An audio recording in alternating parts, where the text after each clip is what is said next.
nauuso. Paano gumawa ng pastillas, paano sumakay sa jeep, bumaba, ganon.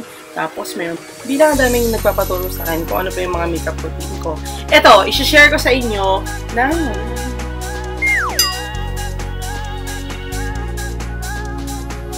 mukha akong plato. Ito yung mukha ko. Ito yan. So, nagawa ko, nilalagyan ko ng mga ganito.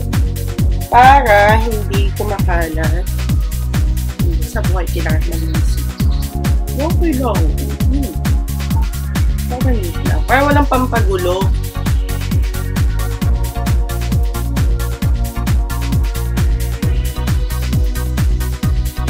First step, ang ginagawa ko ay naglalagay ako ng base.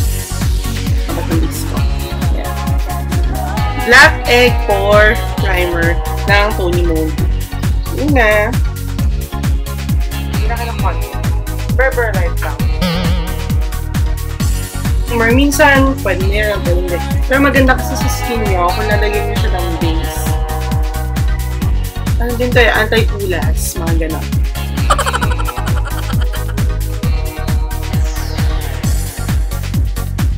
Next is concealer.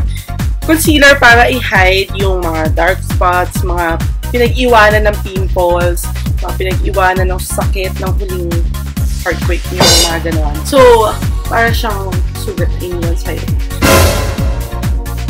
Chops. Hindi yan forever nandyan, girl.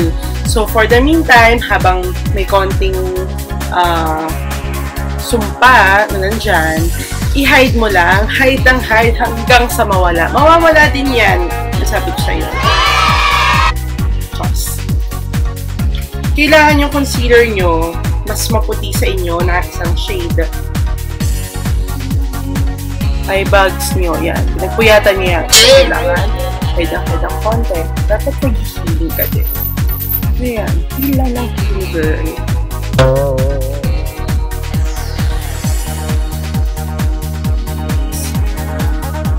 Yung kabila naman.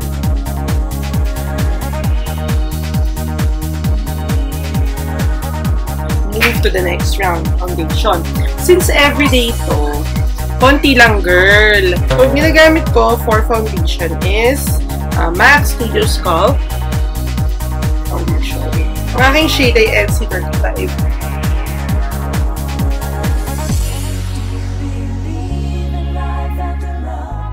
So, after nyo maglagay ng foundation, ayusin nyo na yung buhay nyo. So, for my kilay, I am using Design My Eyebrow by Bishop. So, outline kayo. Grade school pa lang kayo. I-practice nyo yung pag-tracing.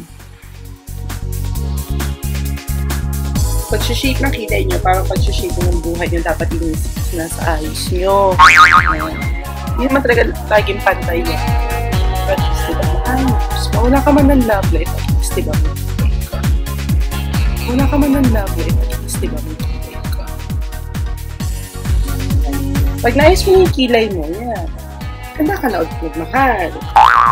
May kilay ka na eh. Charot.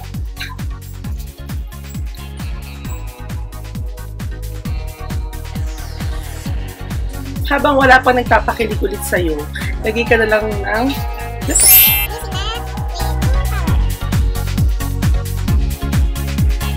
wala ka pa ulit crush, wala life. At least may nagpapablush side. So, after blush, hindi ka mag-contour. So, yeah, contour. From plato to baso.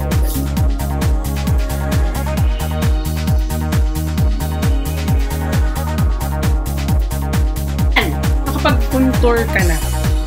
So, feeling mo naman nice, sasaayos mo na yung ano ng buhay mo. So, eyeliner. Laki siya ng konti na mata. Parang naman may tranquilize na insta. Nakikita niya sa mata mo, ang hindi nakita ng ibang tao.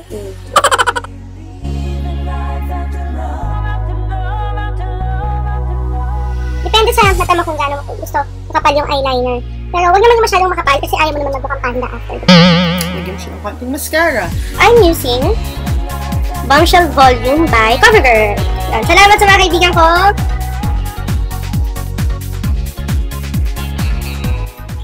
last but not the least, lipstick.